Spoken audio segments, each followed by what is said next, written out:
But by far the biggest news about RFK right now involves yet another dead animal, Tommy. In a newly unearthed interview with Town and Country in 2012, his daughter Kick Kennedy, who has reportedly been spending time with Dunkin' Donuts spokesperson Ben Affleck. It's just a whole nother story we can get into.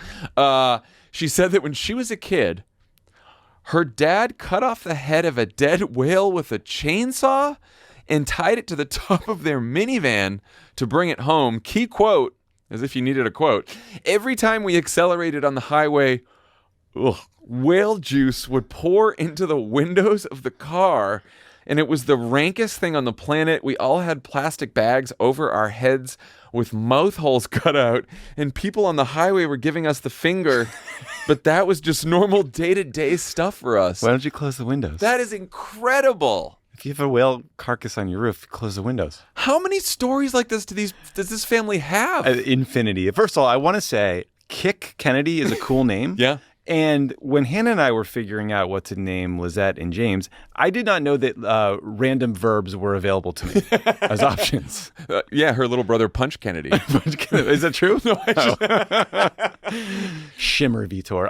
Also, did you know that Connor Kennedy, the Taylor Swift ex, is also RFK Jr.'s kid? Yeah, I did know that. These family gatherings must be wild. You got Ben Affleck, you got Taylor Swift. Talk about a black sheep. Though. Zero vaccines. RFK Jr. Yeah, no vaccines anywhere.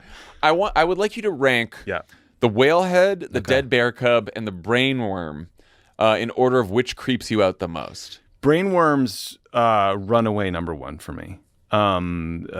Disgusting. Worms are generally disgusting, and anything in your brain, I think, is like actual nightmare fuel. To rank the other two, I need some more information, which is what kind of whale. Because really? The blue whale is the largest thing ever known to live on the earth. Do you want to do Charlie's bedtime? Because he has been obsessed with types of whales, types of sharks. He's very into marine life right now, and he has lots of questions. And you're a big marine life guy. Call me anytime. But a blue whale weighs between 100 and 200 tons.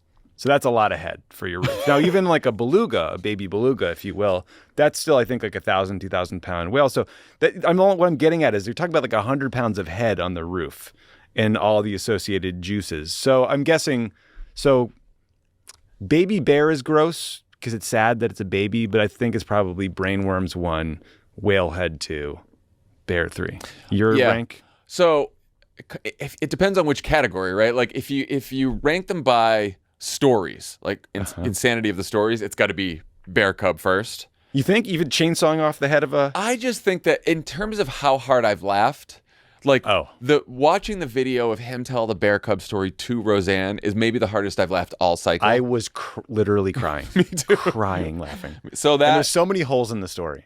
If you talk about like what I'd like personally, I would not want the brainworm. Sure. But of all the stories we've talked about on this podcast, when I just said the words whale juice would pour into the windows of the car, I came closest to actually gagging.